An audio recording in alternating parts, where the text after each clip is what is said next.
سورۃ عبس، بسم اللہ الرحمن الرحیم۔ عبس وتولی ان جاءہ الاعمی وما یدریک لعلہ یزکی او یذکر فتنفعہ الذکریٰ اما من استغنی فانت لہ تصدی واما من جاءک یسعی وہو یخشی فانت عنہ تلہی کلا انہا تذکرہ فمن شاء ذکرہ فی صحف مکرمۃ مرفوعۃ مطہرۃ بأیدی سفرۃ کرام بررہ۔ صدق اللہ العظیم۔ یہ جو سورہ مبارکہ ہے، اس کے بارے میں بعض حضرات کو جو اپنے خیال میں چاہتے ہیں کہ حضور کا مقام جو ہے جتنا بلند سے بلند ہو رکھا جا سکے، تو اس کی ادھر ادھر کی تعویلیں کرنے کی کوشش کرتے ہیں، لیکن اس میں کوئی شک نہیں ہے کہ یہ واقعہ بالکل اسی طرح پیش آیا جیسے کہ یہاں لکھا ہوا ہے، اور اس کی قطعاً کوئی تعویل کرنے کی ضرورت نہیں۔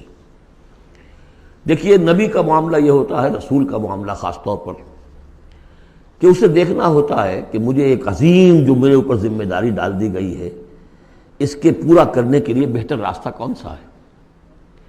اب ظاہر بات ایک معاشرہ ہے، اس معاشرے کے اندر طبقات ہیں، ڈی فیکٹو ہیں، آپ کے لیے تو وہ گیون ہیں، آپ نے خود تو پیدا نہیں کیے ہیں، موجود ہیں۔ اب ان میں ظاہر بات ہے جو لوگ زیادہ اثر و رسوخ رکھنے والے ہیں، ان میں سے ایک اگر ایمان لے آئے تو وہ دوسرے عوام الناس میں سے 20 اور 10 کے مقابلے میں زیادہ اہم ہو جائے گا۔ موٹی سی بات ہے، اس میں کوئی راز والی بات تو ہے نہیں۔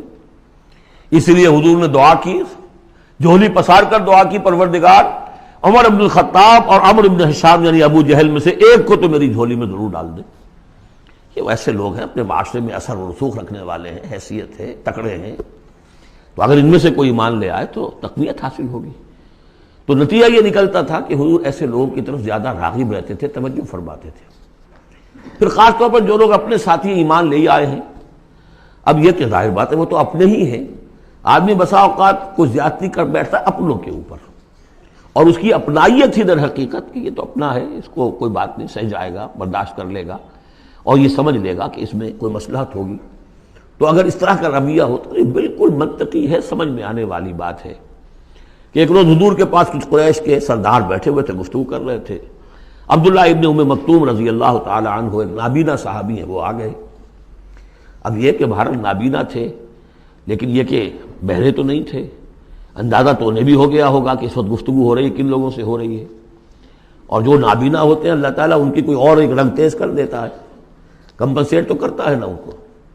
تو انہیں یہ چاہیے تھا کہ اس وقت وہ خاموش رہتے۔ انہوں نے یہ کیا، بار بار حضور کو اپنی طرف متوجہ کر رہے، حضور ان سے گفتگو کر رہے ہیں اس وقت۔ اس پر کچھ ناگواری کے آثار پیدا ہوئے، حضور کی تیوری پر بل پڑ گئے، اور حضور ان کی طرف متوجہ نہیں ہوئے۔ وہ بددل ہو کر وہاں سے اٹھ کر چلے گئے۔ اس پر پھر یہ کہہ لیجئے حضور کا لفظ عتاب، یہ عتاب نازل ہوا مجھ پر، اس لیے کہ اس کے بعد پھر جب کبھی بھی آتے تھے عبداللہ ابن ام مکتوم تو حضور فرمایا کرتے مرحبا بالذی عاتبنی اللہ فیہ، مرحبا اس شخص کے لیے جس کے بارے میں اللہ نے مجھ پر عتاب فرمایا ہے۔ اب اس میں یہ تعویل کرنا کہ یہ حضور کے مقام تو یہ ہو ہی نہیں سکتا، انہونی بات ہے، ادھر سے ادھر سے، قطعاً کوئی ضرورت نہیں۔ یہ رسول بھی بشر ہوتا ہے، بشر ہونے کے علاوہ میں نے آپ کو بتایا ہے یہ دعوت کا تقاضا ہے۔ اب جو یہ ہمارے اس وقت کے جو ساتھی تھے، غریب جو حضور کے ساتھی تھے، اور جو جن کو پیٹا جا رہا تھا، مارا جا رہا تھا، جو مزدور تھے، جو وہاں کے غلام تھے، ظاہر بات ہے کوئی صاحب حیثیت کوئی شخص ایمان لے آتا تو ان کی تکالیف میں کمی ہوتی، انہیں ایک طرح کی سپورٹ ملتی۔ اس لیے جہاں تک نیت کا معاملہ وہ بالکل ٹھیک تھا۔ البتہ یہ کہ کسی وقت ایسا ہوتا ہے کہ نیک نیتی کے ساتھ بے نیکی کا جذبہ بھی ایک حد اعتدال سے تجاوز کر جاتا ہے، اور یہ قاعدہ ہے کہ حسنات الابرار سیئات المقربین، یہ درجات کی بات ہے۔ یہ بات عام آدمی کرتا کوئی بات نہیں تھی، یہ بات محمد سے سرزد ہوئی صلی اللہ علیہ وسلم۔ تو اللہ تعالیٰ اپنے بڑے بندوں کی جو ہے چھوٹی خطاؤں کے اوپر بھی ایسا انداز اختیار کرتے ہیں کہ جیسے ان سے بہت بڑی خطا ہو گئی ہے۔ تو یہ ہے سارے مسائل سامنے ہو تو پھر کوئی ضرورت کسی تعویل کی نہیں۔ عبس وتولی، اب بار بار جو انہوں نے متوجہ کیا ہوگا تو حضور کا کہ چہرے پر کچھ تھوڑی سی ناگواری سے شکنیں پڑ گئیں، اور آپ نے ان کی طرف خطاب نہیں کیا، پھر موڑ میری طرف دیکھیے، وہ دیکھ کر پھر یہ ماتھے پر شکنیں لے کر آپ نے پھر منہ موڑ لیا۔ ان جاءہ الاعمی، اس بات پر کہ اس کے پاس ایک نابینا آیا، وما یدریک لعلہ یزکیٰ، اے نبی آپ کو کیا معلوم کہ اسے وہ تزکیہ حاصل کرتا، وہ بلند مقامات آپ کی گفتگو سے استفادہ کر کے اپنے درجات بلند کرتا، اور یذکر فتنفعہ الذکریٰ، یا یہ کہ وہ نصیحت اخذ کرتا، اسے وہ نصیحت مفید ہوتی۔ اما من استغنا، آپ کا معاملہ یہ ہے کہ جو مستغنی ہے، سننے کو تیار نہیں ہے، فانت لہ تصدیٰ، تو آپ ان کے فکر میں رہتے ہیں، آپ ان کے پیچھے اپنے آپ کو ہلکان کرتے ہیں۔ یہ لوگ جو ہیں یہ تو آپ کی بات سننے کو تیار نہیں ہے۔ وما علیک اللہ یزکیٰ، اور اگر وہ پاکی اختیار نہیں کرتے تو آپ کے اوپر کوئی الزام نہیں، آپ سے پوچھ گچھ نہیں ہوگی۔ واما من جاءک یسعیٰ، اور وہ کہ جو آیا ہے آپ کے پاس دوڑ کر، چل کر آیا ہے، بھاگ کر آیا ہے، وہو یخشیٰ، اس کے دل میں خشیت بھی ہے، فانت عنہ تلہیٰ، تو آپ اس سے کچھ استغنا اور تغافل برت رہے ہیں۔ کلا، ایسا نہ کیجیے، انہا تذکرہ، یہ قرآن تو ایک یاد دہانی ہے، فمن شاء ذکرہ، جو چاہے اس سے نصیحت اخذ کر لے۔ ابو جہل نہیں کرتا، دفع ہو، ابو لہب نہیں کرتا، دفع ہو۔ جو کرنا چاہتے ہیں آپ کی توجہ ادھر ہونی چاہیے، جیسے سورہ کہف کے اندر آیا وَاصْبِرْ نَفْسَكَ مَعَ الَّذِينَ يَدْعُونَ رَبَّهُمْ بِالْغَدَاةِ وَالْعَشِيِّ يُرِيدُونَ وَجْهَهُ وَلَا تَعْدُ عَيْنَاكَ عَنْهُمْ تُرِيدُ زِينَةَ الْحَيَاةِ الدُّنْيَا وَلَا تُطِعْ مَنْ أَغْفَلْنَا قَلْبَهُ عَنْ ذِكْرِنَا وَاتَّبَعَ هَوَاهُ فَكَانَ أَمْرُهُ فُرُطًا۔ تو یہ مختلف مواقع پر یہ بات آئی ہے، لیکن ظاہر بات ہے کہ حضور معاذ اللہ ثم معاذ اللہ ثم معاذ اللہ کسی ذاتی غرض کی وجہ سے تو نہیں، اور یہ ہمیشہ ہوگا دعوتوں میں، تحریکوں میں۔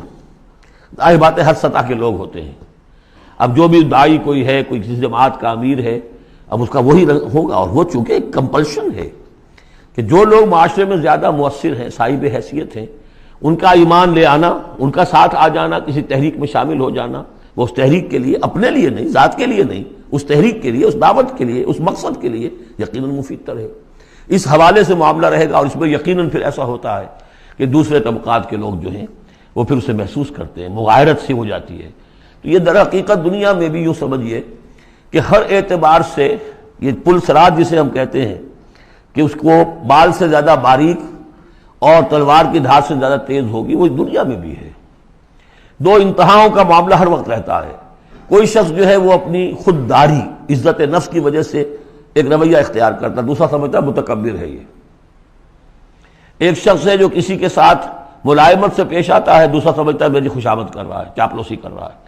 تو ان دونوں چیزوں کے اندر تکبر اور خودداری، بس یوں سمجھیے کہ قدم میں فاصلہ دارن، بلکہ قدم بھی بڑی شے ہے، وہ باریک بال ہی ہے درمیان میں کہ خودداری کسے کہتے ہیں، تکبر کسے کہتے ہیں۔ تو اس میں یہ ہے کہ ہر معاملے کے اندر کوشش ہونی چاہیے درمیانی راستے کی، جتنی بھی انسان کر سکے۔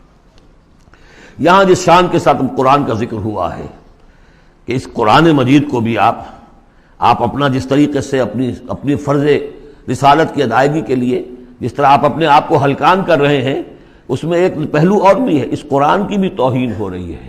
اس قرآن کو بھی لیے آپ پھر رہے ہیں، ان کو دے رہے ہیں، پڑھو اور سنو اور سمجھو، پھر میں سناتا ہوں، پھر سناتا ہوں۔ کلا انہا تذکرہ فمن شاء ذکرہ، نہیں، یہ تو ایک نصیحت ہے، جو چاہے اخذ کرے، جو نہیں کرنا چاہتا دفع ہو۔ فی صحف مکرمۃ، اور یہ قرآن اصل میں تو ہے بڑے باعزت صحیفوں میں، بلکہ یہ چوتھا مقام آ گیا، اگرچہ یہاں پہ لفظ نہیں آیا ہے وہ، جیسے کہ ہم پڑھ چکے ہیں حوامیم کے سلسلے میں۔ یہ قرآن کہاں ہے؟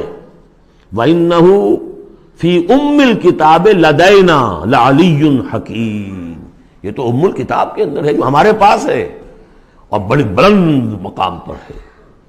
اور سورہ واقعہ میں ہم پڑھ چکے ہیں یہ قرآن کہاں ہے؟ فی کتاب مکنون لا یمسہ الا المطہرون، یہ تو چھپی ہوئی کتاب میں ہے، مخفی کتاب میں ہے، اسے چھو ہی نہیں سکتے مگر صرف وہی جو نہایت پاک باز ہیں۔ کون ہے نہایت پاک باز؟ فرشتے ہیں، ان کے ساتھ نفس ہمارا ہے ہی نہیں، ان کے ساتھ وہ عالم خلق کا کوئی تقاضا ہے ہی نہیں، وہی ہے کہ جو اس کے وہاں پر جو ہے ان کے سامنے وہی لکھنے والے، آ جائے گا لکھنے والے، آگے چل کر آئے گا۔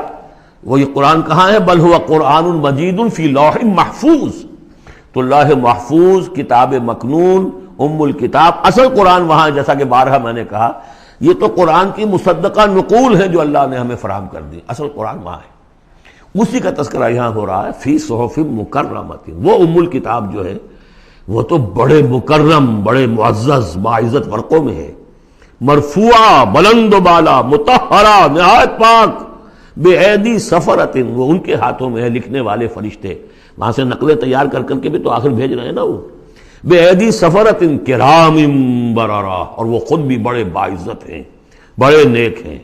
تو یہ ہے قرآن مجید کا مقام۔ تو آپ اس قرآن مجید کے ساتھ بھی اس کے مقام کو سمجھتے ہوئے معاملہ کیجئے، جو اس کی توہین کرتا ہے اسے دفع کیجئے، اس کو منہ نہ لگائیے، اور آپ تو اپنے آپ کو جو بھی آپ کے پاس چل کر آئے اور جو واقعتاً طالب ہو ہدایت کے اور نیکی کے اور تقویٰ کے، ان پر توجہ دیجئے۔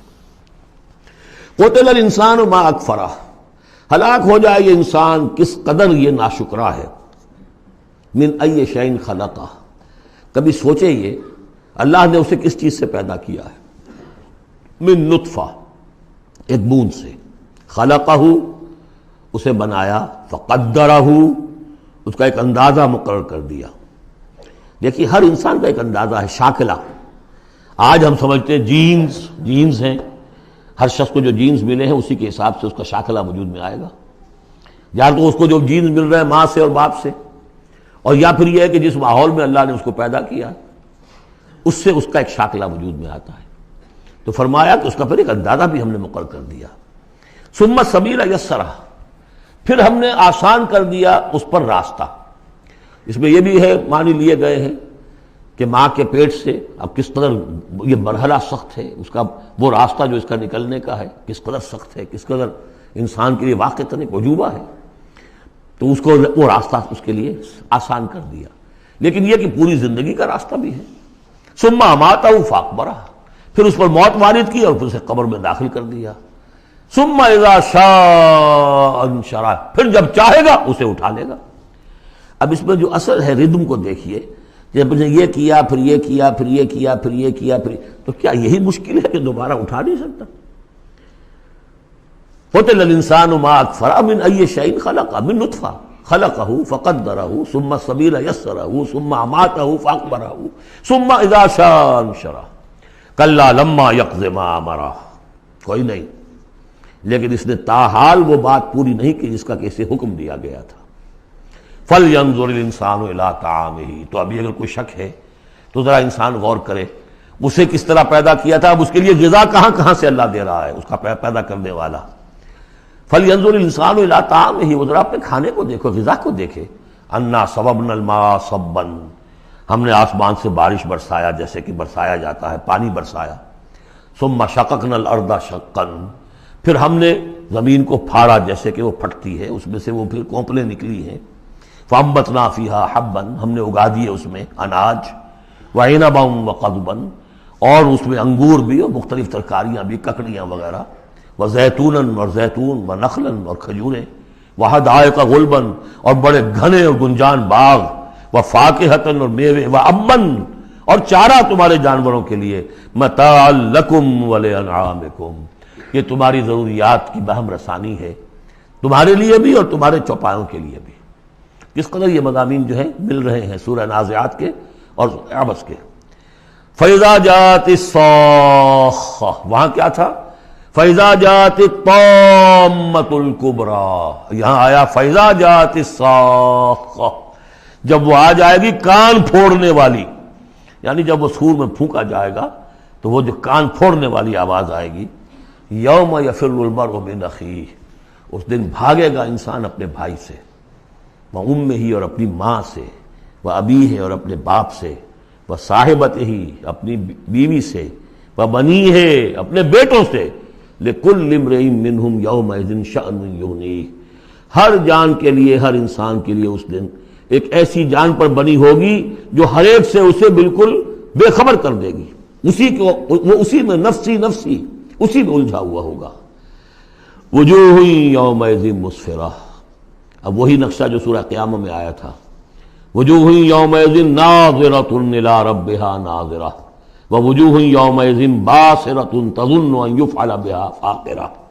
وجوہ یومئذ مسفرہ، بہت سے چہرے ہوں گے اس روز روشن، ضاحکۃ مستبشرہ، تبسم ہوگا ان کے چہروں پر، ہنس رہے ہوں گے اور خوشیاں منا رہے ہوں گے۔